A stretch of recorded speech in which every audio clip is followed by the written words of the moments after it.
Buster Posey and I were born the same year. That is where our similarities end. Actually, we're the same height, too. I'm going to tell the story of Buster Posey less from a formal documentary point of view and more from my personal perspective as a Giants fan. Now, if you found this video, then you probably already know about the first World Series, the injury, the MVP comeback, the second World Series, and the third, the glaring hole left by his absence during the pandemic, and capping off a likely Hall of Fame career with his second Comeback Player of the Year season. But I want to focus on a 1-month stretch early in his career that hopefully delivers on the promise of the title. Let's rewind to summer 2010. Actually, one day in particular, June 27th, 2010. I lived in Sacramento at the time, but was in San Francisco on this Sunday afternoon to do the second of a 2-day promotional modeling gig for Pride Weekend. The parade cut me off from my team members who were north of Market Street, forcing me to park way south of Market in some industrialized section of 3rd Street and walk north toward AT&T Park.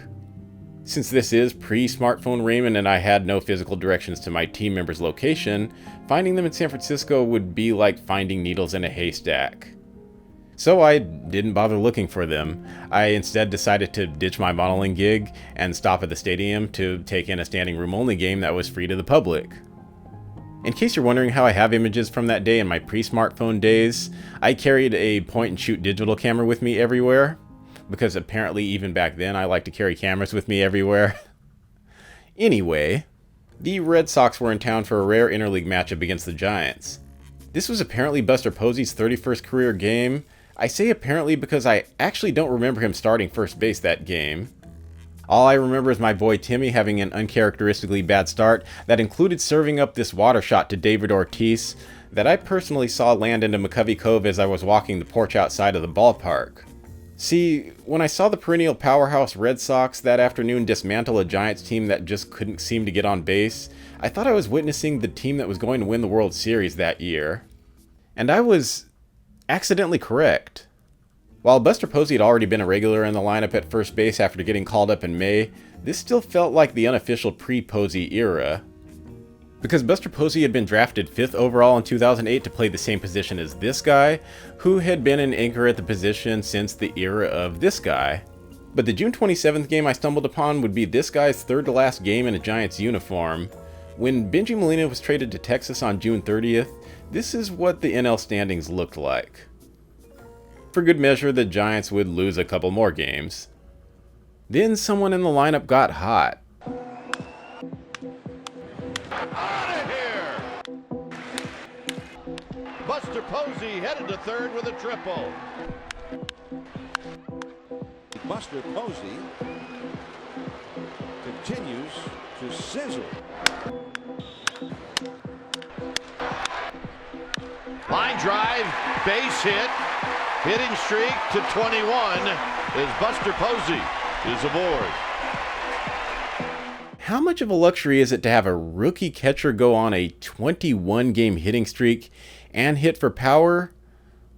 This much.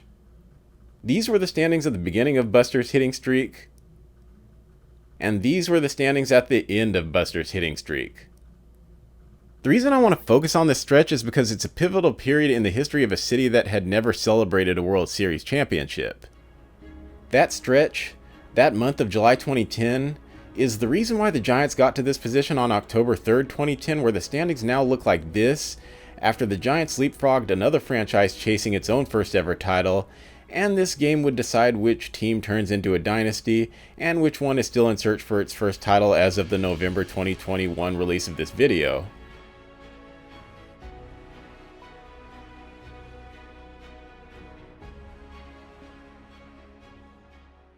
When I went to a laid-back game in June 2021 just to get out and do something, I didn't know I would be witnessing one of Buster Posey's last career home runs, and the only one I would ever witness him hitting in person.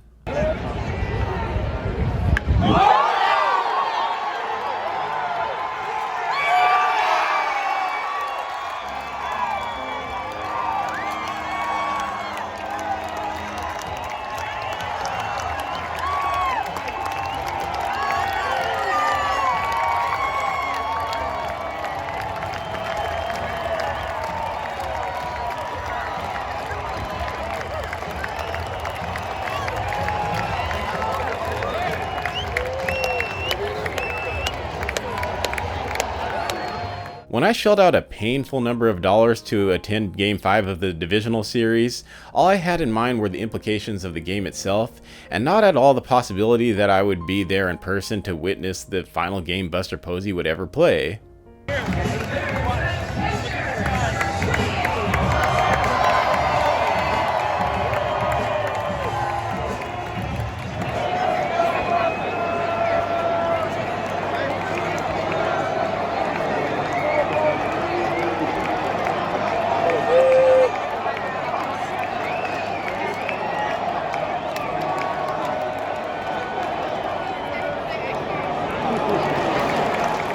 You know, when I first heard the news of Posey's retirement, I thought that a postseason loss to his team's arch rival didn't seem like an ideal way to go out.